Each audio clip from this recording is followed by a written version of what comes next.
Hello, everybody.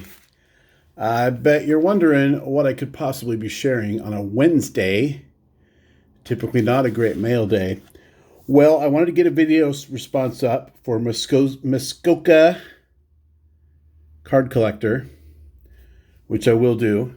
Also, I got a care package, I'm guessing, from Doug Beatty, who I recently gave some football cards to. So I didn't ask for anything in return, but this is rather thick. So Doug, I'm guessing you put together some kind of appreciation package. Not needed, but indeed appreciated. So Muskoka card collector asked us to share a card that someone gave to us and is special or has some kind of backstory. So mine's unique in that there is no chance anybody is going to have this card. Not because it's a one-of-one, just because, well, it's a common. And people tend to remember, if someone gives them an Aaron rookie, well, you're going to remember that. But not necessarily something like this. So I'll show you what it is first off, and then we'll do the backstory. So for 8 years, I worked at a Boys and Girls Club in Bellingham. I actually worked for the Whatcom County, the whole company, but my office was in Bellingham. That's usually where I was. And I ran the computer lab, and I was the technology director. So I took care of all the technology for the whole branch. I was the only tech person. And when kids got there after school at 3 o'clock, 3:30, what have you, I basically ran the computer lab. So kids came in and they worked on a skill, or maybe they played a game. Hopefully it was educational or whatever I had going on.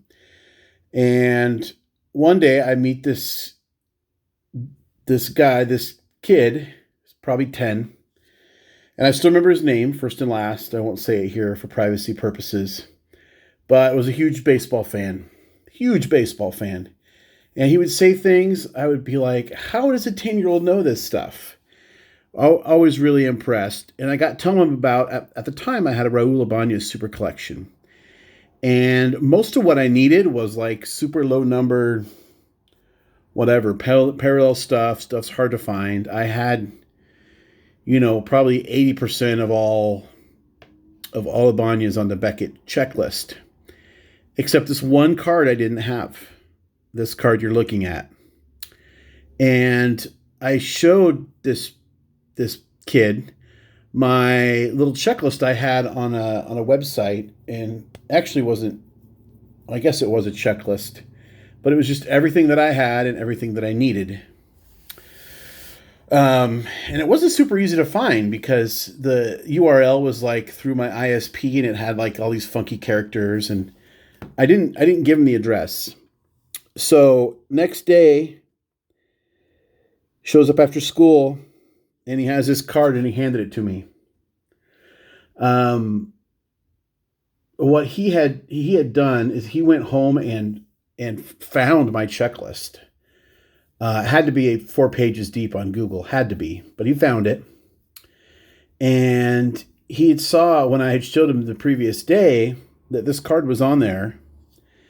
And I think he knew that he was going to go home. Here's the thing. This is not the base card.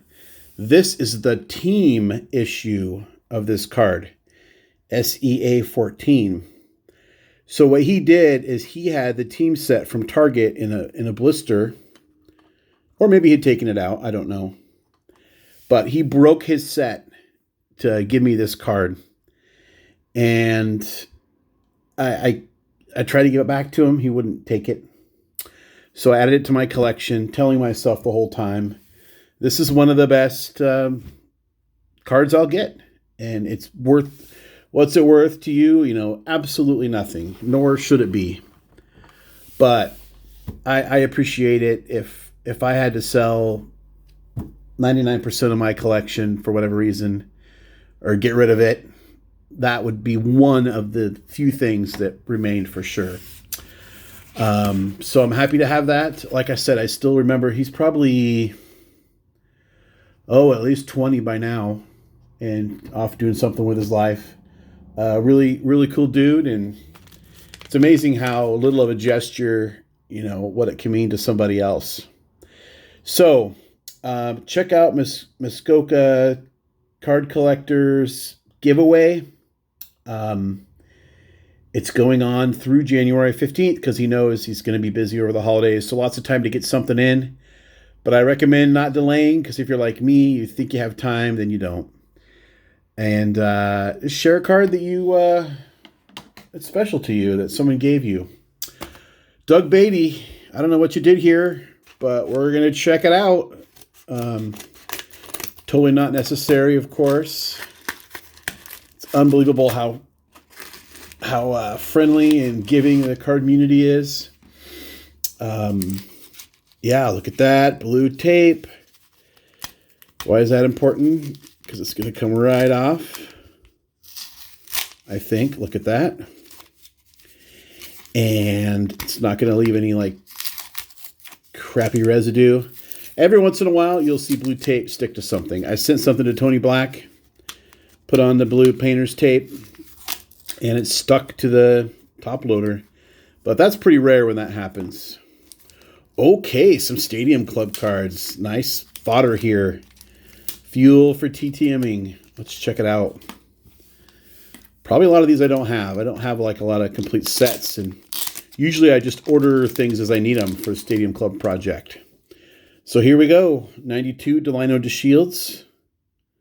Looking very introspective there. Ray Sanchez hopping over, I don't know, maybe Jeff King, just a guess. I don't remember if he was number 7. Mickey Morandini. Philly, another Mickey Morandini. He's a great signer. I don't think I have these. Look at that. We can even put a couple extra in and add them to the giveaway stack.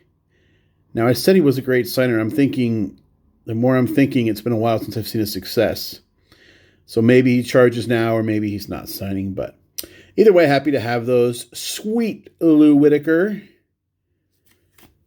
Jim Thome. There he is.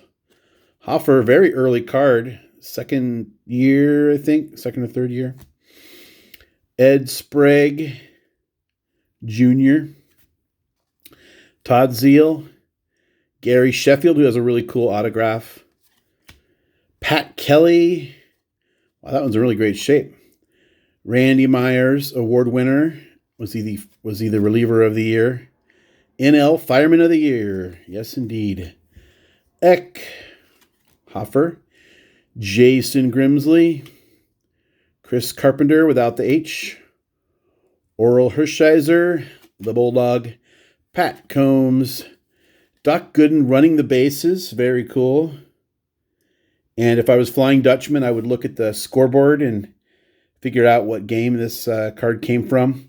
Which I have done stuff like that before, but Andy's he's the master there. Mitch Williams, Steve Avery, Sean Dunston, guest appearance, Dave Justice, and another Eck. Well, I got some material there. A couple of those guys are pay to play, but I don't mind doing that, especially if I don't have anything of theirs. I don't own an Eckersley autograph. So that would be, he would be a candidate to send to a private signing or something like that. Doug, thank you for that. Not needed, but appreciated. Check out Muskoka's giveaway. I will link it below. And, of course, enter the hashtag Christmas in Muskoka as requested. Thanks for hanging out with me on a Wednesday. I am grateful to you. And until next time, remember, we don't count subscribers. We count friends.